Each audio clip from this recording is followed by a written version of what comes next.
Haven't posted in a while, but we are back, and this is the girls' first flight and first trip to Disney.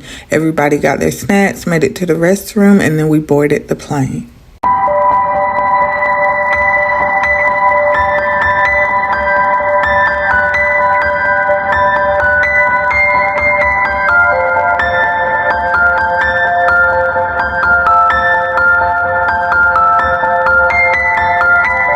We made it to Orlando pretty late. I don't know what made me book this late flight, but here we are, and we had to still get our luggage, a rental, and the car seats, which was a struggle.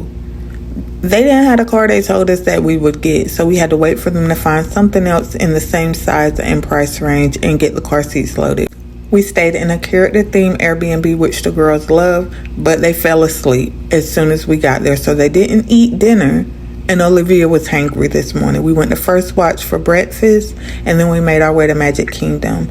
I've been here before. My first trip was at 18, so I'm super excited to be bringing them so early. Bailey is 3, and Olivia is 5. This is what mom's going to do. We're going to take videos, and we're going to make sure we are where we need to be when we need to be there.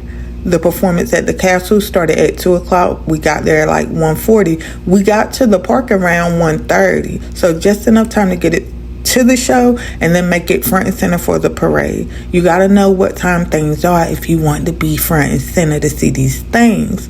And then we made it to the rides.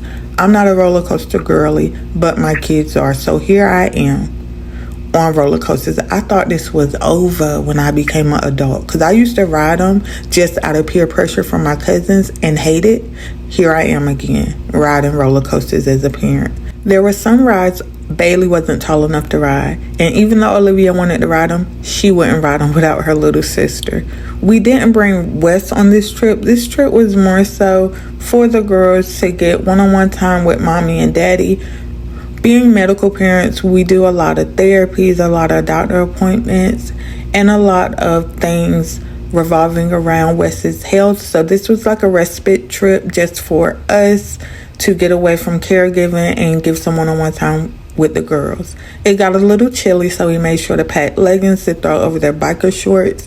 And your girl Bailey had a time, so she was knocked out by the time the fireworks came. We took the trolley back to our car, and we went to the Airbnb to get a good night's sleep for the next day, which led us to Epcot. I've never been here, David's never been here, but we would go back. No, it wasn't as many rides as Universal Studios would have been, but there were a lot of photo ops with characters, which the girls loved. Honestly, they were just excited to eat and get the bubble guns that they got on the way out. So they loved Epcot. They would go back.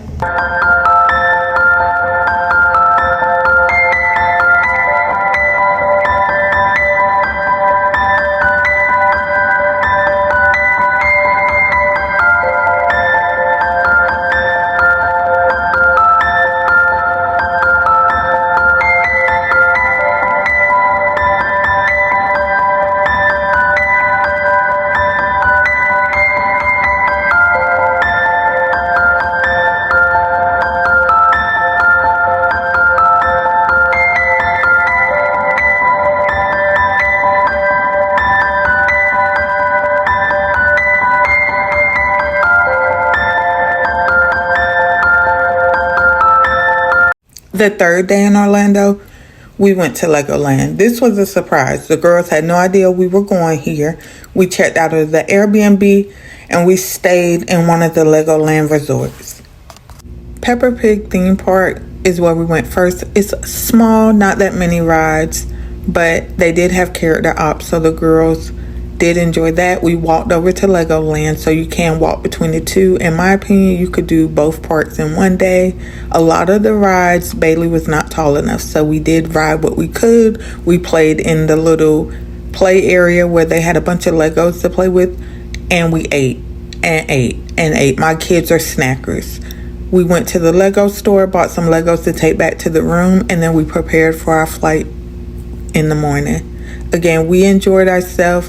When we go back, we hope to go to Universal Studios, and we'll probably go to Magic Kingdom again.